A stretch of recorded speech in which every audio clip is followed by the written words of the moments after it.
Hey guys, welcome to my channel. Welcome to my video. I had recently recorded a video on kosher food and Jesus's thoughts or commandments on kosher foods. Now, here is just the gist, the summary or synopsis, if you will, because it was short over 100 minutes. Because there is a lot and interconnection with what Father ordered, what happened, why did it come to being that we are eating non-kosher food as Christians. All was taken into consideration in the video.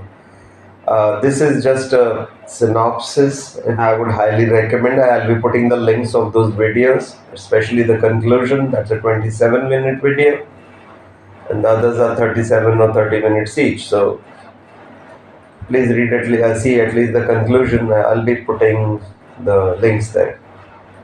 Here is the synopsis. In Mark 7:19, because of that one thing, this confusion is coming, where it was written in parenthesis in many of the translations that by saying this, Jesus made all things good to eat, like all things are clean. He made all things clean. Now, the thing is that parenthesis things is always suspicion. Was it added at some point in time? Did the translators add?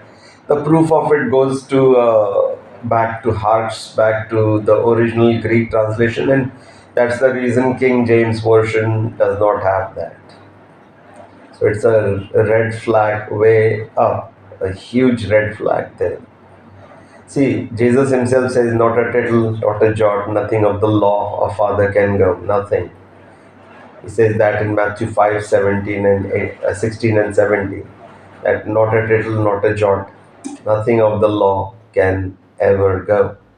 So these laws were given by Father God through his prophet, his beloved prophet Moses. They can never change. It's an abomination to the Father. What? Eating swine meat and all other non-kosher meats. Jesus, understand this, guys. Jesus cannot change Father God's laws. He cannot. Paul did that. He was the Antichrist. Ephesians 2:15, he says Jesus came to abolish the law, which is a lie. Jesus says, counters that in 5:16 or 17, Matthew. What Paul says he had come to abolish, he says, I have not come to abolish the law, but to fulfill it, implement it. Fulfillment is the opposite of abolishment. Check that. I've checked all that in dictionary. So Paul was lying through his teeth. He wanted people to have uh, or non-kosher meats in their mouth, which is an abomination in the eyes of God, which will cause desolation. So guys, this was the synopsis. Jesus had no authority to change Father God's laws. Neither did he change. On the contrary, thunders. Not a tittle, not a jot of Father God's eternal laws can go until everything is accomplished. And before he says the heavens and the earth can go, but God's laws cannot go. So now it is up to you. I have exposed, the Lord gave me the understanding to please share. Why are you eating non-kosher foods? It will take you to damnation or finally on the last day. Assured damnation. If now you know that he didn't permit, it was added. Very evil people have canonized the Bible. They left out Peter's gospel. They left out Thomas's gospel. They left out Philip's gospel. They left out Andrew's gospel. They put an unknown man called Luke, his gospel. An unknown person like Mark who did not walk with Jesus at all. Those people. Be very careful. Jesus did not abolish what was mentioned in that passage. If you read Mark 7, 1 to 19, or better still, if you see the video, it explains in detail. He was talking about the dirt on the fingers.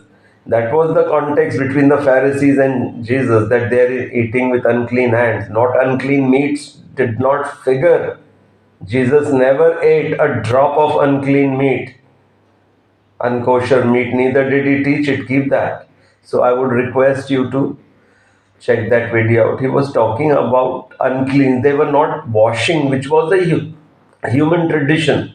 God didn't say wash your hands like this and that, use this soap. That is what Jesus was talking.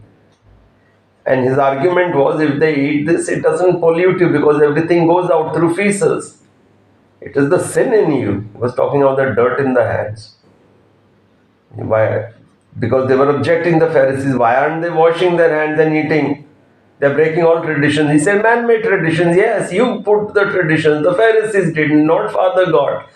So you understand, he was talking in context. You check yourself.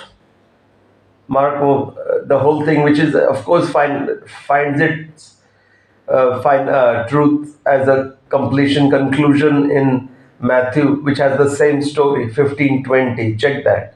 It tells Jesus was talking about the dirt on the fingers, why it is not absolutely essential or necessary. Is not a commandment of God that you wash your hands in a particular way before you eating. And then he explains it is the sin in you which causes the problem and finally condemnation, not the way you wash your hands and there is some dirt on the hands. That is, he doesn't talk at all about meats. Now it's up to you guys whether you want to obey Father God and the Son of God or not is your choice. But if I were you, do not touch non-kosher meats at all from now. God bless you all. I'll put the links. Check out those videos. Bye for now.